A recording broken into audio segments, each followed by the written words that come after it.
Piliers incontournables d'une culture espagnole qui a su pleinement s'intégrer dans l'identité de la ville, ces deux expressions artistiques fusionnent fréquemment leur champ d'action pour le plus grand bonheur des aficionados venus de tous horizons. De toute façon, quand on est dans l'expression de vivre et d'avoir besoin de vivre de sa tradition et surtout qu'elle perdure, c'est effectivement, c'est pas en lutte les deux. C'est vrai qu'on les colle, mais parce qu'on aime bien ça.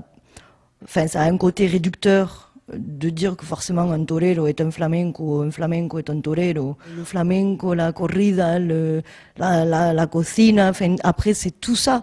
On le fait avec de l'art, c'est l'art qui nous intéresse. C'est au sein de l'association La Coletilla que la comédienne Isabelle François et la danseuse Katia Posa ont lancé un projet de spectacle mêlant les chroniques taurines de Jacques Durand et le baile flamenco.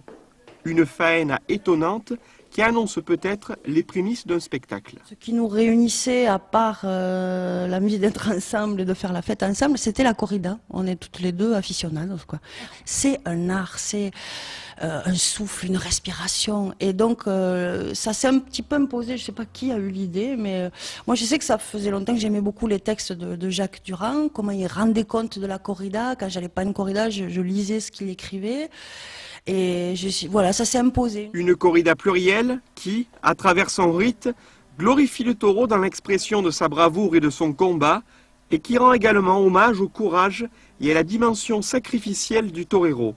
Un domaine qui a fasciné les deux artistes qui ont dès lors conjugué inspiration taurine et duende flamenco. Ça m'a très impressionné parce que quand on écrit, on est tout seul à sa table de travail, on pense même pas au lecteur qui va le lire, on pense simplement à essayer de faire du mieux possible et puis de voir ces textes comme ça mis à l'extérieur puis sculptés par Isabelle François et par Katia Posa, moi ça me remplit de vanité peut-être, mais ça donne un autre sens au texte que j'écris, je trouve.